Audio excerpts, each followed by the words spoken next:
আমাদেরকে ধৈর্য ধরে এই জন্য আজকে পশ্চিমবঙ্গের একটা সাধারণ মেডিকেল কলেজ এবং হসপিটাল আর্জিকর মেডিকেল কলেজ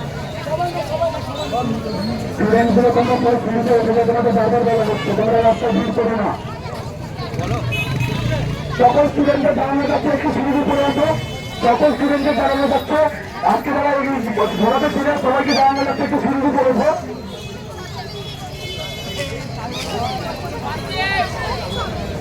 আজকে রাস্তে নটার শুরুতে আবার একখানা নটার কিছু হবে। তোমরা সবাইকে দেখতে বসে যাও, আমাদেরকে বড় জায়গাটা একটু ফাঁকা করে দাও, তাহলে আমাদের দলটা সুবিধা হবে। তোমাদের অনুরোধ করা হচ্ছে তোমরা এই রাস্তাটা ফাঁকা করে দাও একটু। আজকে রাত 9টার সময় একটা মশাল মিছিল আছে, তোমাদের সবাইকে ওই মিছিলে আহ্বান করা হচ্ছে, তোমরা অবশ্যই আসছো। আর আজকের মিছিলে তোমাদের এই আমাদের স্টুডেন্ট মিছিলে তোমাদের অংশগ্রহণ করার জন্য অসংখ্য ধন্যবাদ। আমরা এখানে একটা কথা বলতে চাই, যতদিন না তিলোত্তমা বিচার পাচ্ছে আমরা রাস্তা ছাড়ছি না। যতদিন না তিলোত্তমা বিচার পাবে আমরা রাস্তা ছেড়ে যাব না। আমাদের একটাই দাবি, আমরা নেতাজি সুভাষচন্দ্র বোসের দেশে, নেতাজি সুভাষচন্দ্র বোসের মাটির মানুষ। এখানে জন্ম হয়েছে বহু স্বাধীনতা সংগ্রামী যারা ন্যায্য এবং ন্যায় বিচারের জন্য লড়াই করেছে। আজকে আমরা ছাত্রছাত্রী, আজকে আমরা ন্যায় পথে নিজেদের দাবিটাকে সরকারের কাছে এবং আদালতের কাছে তুলে ধরছি। এটা আমাদের কনস্টিটিউশনাল অধিকার, যে অধিকার আমাদের কাছ থেকে কেউ কেড়ে নিতে পারবে না।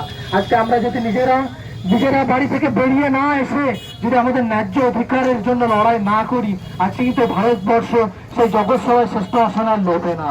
তাই আমাদেরকে সেই স্বপ্ন দেখা, সেই স্বাধীনতা বিপ্লবী যাদের রক্ত দিয়ে আজ আমাদের এই দেশ স্বাধীন হয়েছে, যাদের জন্য আজকে আমরা ইংরেজদের থেকে মুক্ত হয়ে এত ভালো হয়ে বাঁচার স্বপ্ন দেখেছিলাম, সেটা তখনই সফল হবে যখন আমরা এই ছাত্র সমাজ একটা স্বপ্ন দেখব, সেই সমাজে কোনো ধর্ষক, কোনো নারী নির্যাতন এবং কোন রকম অত্যাচার থাকবে না। আমরা আজকে ধর্ষক কিন্তু প্রত্যেকটা ছেলে নয়, আজকে ধর্ষক হতে পারে 1% ছেলে, 0.5% ছেলে। তাদের জন্য আজকে আমাদের বুকে আমাদের চামার যে দাগ লেগেছে, সেই দাগ কিন্তু মোছার নয়, সেই দাগ আমাদের নিজেকে আমাদের কর্মের দ্বারা মুছতে হবে। আজকে আমাদের আন্দোলনের মাধ্যমে যেই ছেলেরা দোষী, যেই ছেলেরা নির্যাতিত করছে নারীদের, যেই ছেলেরা নারীদের উপরে জুলুম করছে, নারী সুরক্ষার উপরে অত্যাচার করছে, তাদেরকে আমরা আইনের সম্মুখে নিয়ে আসবো এবং তাদের যোগ্য শাস্তি দেবে। আমি আজকে সংবিধান নিয়ে এসছি, আমি এই সংবিধান তাকে মনে করি এই দেশ যদি একটা ধর্ম হয়, সংবিধান হচ্ছে দেশের ধর্মগ্রন্থ। দেশ যদি একটা দেশ হয়, দেশ চালাবার রুশ বসেছে এই সংবিধান। এই সংবিধান দিয়ে দেশ চলবে, কাউরি মন, কাউরি নিজের রাজত্ব অনুযায়ী চলবে না। আমাদের সংবিধানটাকে রক্ষা করে সংবিধানের প্রত্যেকটা আইন মেনে নারীদের সম্মান ফিরিয়ে দেওয়া উচিত। আজকে প্রত্যেক ডিপার্টমেন্টে আমার মা, বোন এবং যারা মেয়েরা আছে তারা যেতে ভয় পাচ্ছে, তারা নিরাপত্তাহীনতায় ভুগছে। রাজ্য তথা দেশ সমস্ত কোনায়, ভারতবর্ষের কন্যাকুমারী থেকে কাশ্মীর পর্যন্ত আজকে আমরা সেই ন্যায্য লড়াই, ন্যায় বিচারের দাবিতে রাস্তায় নেমেছি। আমাদের রাস্তায় নামাটা সফল তখনই হবে যখন আমরা নিজের একটা শপথ নেব। সবাই হাতটা সামনে দিকে তুলে দিয়ে একটা শপথ নেবো। আমরা সবাই হাতটা সামনে দিকে তুলে নেব, ডান হাত, অবশ্যই ডান হাত। সবাই দাঁড়িয়ে ডান হাতটা তুলে দিয়ে একটা আমরা শপথ নেব। আজকে আমরা ছাত্র সমাজ, সবাই উঠে দাঁড়াই। আজকে আমরা ছাত্র সমাজ নিজেরা শপথ নেব। আজকে প্রশাসক যখন ব্যর্থ হয়েছে আমাদের স্বাধীনতার যে উদ্দেশ্য সেটা পূরণ করতে, সেই জন্য আমরা নিজেরা আজকে শপথ নেওয়ার জন্য রাস্তায় দাঁড়িয়েছি। আমরা ভারতের জনগণ, সবাই বলব একসঙ্গে, আমরা ভারতের জনগণ, আমরা ভারতের জনগণ, আমরা ভারতবর্ষের ছাত্র, আমরা ভারতবর্ষের ছাত্র, আমরা সংবিধানের রক্ষক, আমরা সংবিধানের রক্ষক, আমরা আমার মা বোনের রক্ষক, আমরা আমার মা বোনের রক্ষক, আমরা সমাজের প্রত্যেকটা অন্যায় প্রতিবাদী, আমরা প্রত্যেক সমাজের আমরা আমাদের শিক্ষার মূল উদ্দেশ্য আজকে আমরা অ্যাপ্লিকেশন করবো।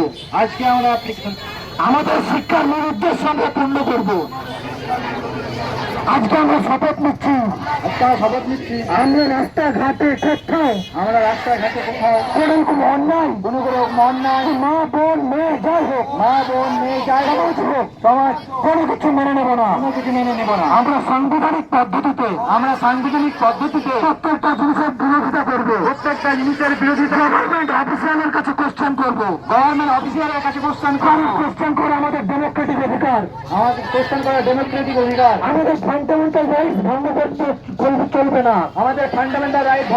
চলবে না নারী সুরক্ষা আইনের নিরাপত্তা আমরা নিজেরা দেবো অন্যায় দেখলে আমরা নিজেরা প্রতিবাদ করবো আমরা যেমন আমার নিজের মা বোনের জন্য একটা ভালো দাদা ছেলে হতে চাই আমরা সকল মা বোনের জন্য ভালো দাদা হয়ে থাকবো আমরা সবাই ভালো দাদা হয়ে থাকবো আমরা এই বলে শপথ নিচ্ছি আমরা আমাদের স্টুডেন্টের সার্থকতা নেতাজি সুভাষচন্দ্র বোসের স্বপ্ন একটা সুস্থ দেশ গড়ার শপথ নিলাম আজকের সভা এখানেই শেষ কিন্তু আজকে রাত্রে 9টায় একটা মশাল মিছিল হচ্ছে হয়তো জাতি ধর্ম বর্ণ পলিটিক্যাল কোনো পার্টি নির্বিশেষে যারা আজকে ইচ্ছুক যারা হেল্প করতে চাই তারা আসছে কারণ আমরা সিবিআই হাতে দায়িত্ব মহামান্য আদালত ছিলেন সিবিআই কিন্তু প্রায় 5 দিন 16 আগস্ট থেকে ধরে যদি আজকে অনেকদিন টাইম হয়ে গেল এরকম কিন্তু ইনভেস্টিগেশনের ডেভেলপমেন্ট হয়নি তাই আমাদেরকে আজকে রাস্তায় নামতে হয়েছে আমরা যারা এখানে 11-12 পড়াশোনা করে যারা কলকাতা